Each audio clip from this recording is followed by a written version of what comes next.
Bonjour la compagnie, les passionnés et les moins passionnés, ou juste les curieux. J'ai acheté un thermomètre laser.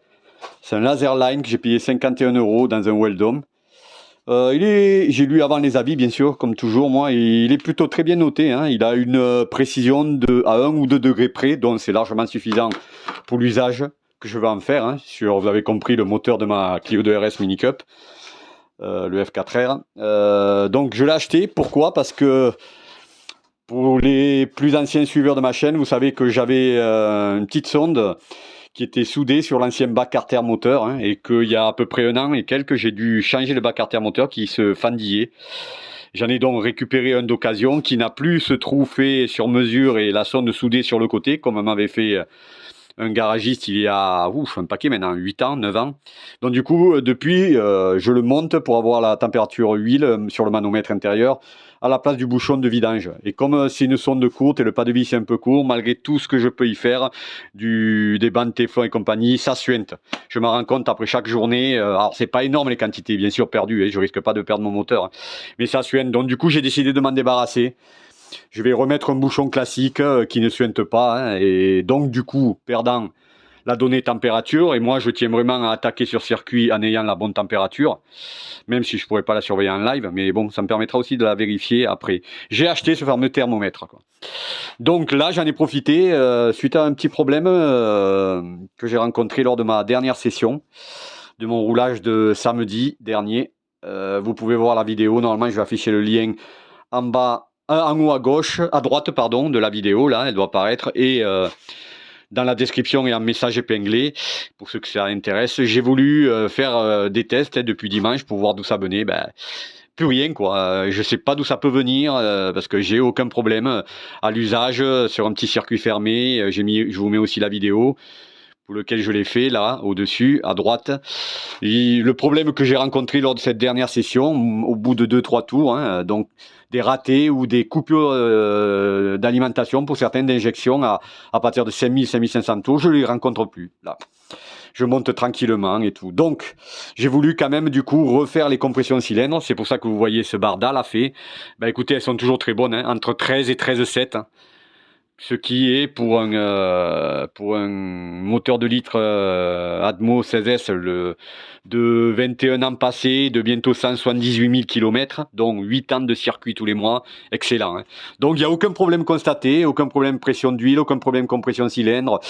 Je soupçonne peut-être des problèmes, j'ai vu ça avec la bobine, du coup je vais en acheter une que je monterai sur la prochaine fois sur circuit, ça se reproduit pour lever le doute sur elle, ou quoi que je la monterai carrément. Peut-être aussi les faisceaux de bobine, le câble de bobine, pourtant ils sont récents, ils ont 2-3 ans, ce sont des NGK. J'ai envie de remonter les Renault d'origine.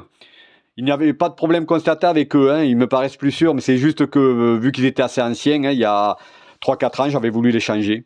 Donc, d'où vient le problème? J'en sais fiche que rien. Je verrai bien s'il se reproduit à mon prochain roulage, le mois prochain. Et au cas où, en tout cas, j'aurai une bobine neuve, ou je vais monter une bobine neuve et on verra bien, quoi. Alors, ceci dit, j'en ai donc profité avec ce thermomètre laser pour prendre les températures. Je vais les partager à la fin de la vidéo sous forme de photos, peut-être en les incrustant ou en les listant littéralement.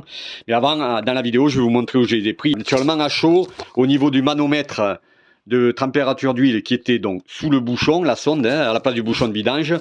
Lui, il était entre 80 et 90 degrés au plus chauffé, c'est-à-dire on peut considérer que là, l'huile est chaude et on peut attaquer, hein, sur piste ou ailleurs. Hein, à 80-90 degrés, c'est parfait pour attaquer. Donc là, j'ai pris les températures sur le plénum d'abord. Je les ai pris en haut du plénum, ici, j'essaie de pointer. Hein. Voilà, ici, là, sur le plat. Je les ai pris au milieu des conduits. Ici, du plénum. Bon, toujours monté naturellement. Hein. Là, je l'ai enlevé, comme je vais expliquer, parce que j'ai fait les compressions cylindres. Ensuite, pour le carter moteur lui-même, je les ai pris au plus haut, ici, au niveau des trous des bougies, pour le haut du carter, le carter au moteur. Je l'ai pris concernant le bas moteur, à côté de la modine, au plus bas ici, que je pointe là. J'ai pris la température du filtre, qui vous voyez donc, vu que j'ai le montage Clio 2 Cup X65 pour le refroidissement, n'est pas en contact direct avec le moteur, avec le carter moteur. Il y a un échangeur eau huile, ce qu'on appelle la marque Modine, quoi, pour les plus connus ici. Donc j'ai pris la température du filtre, j'ai pris aussi la température de la Modine. J'ai pris la température du papillon aussi. Je me suis amusé pendant que j'y suis.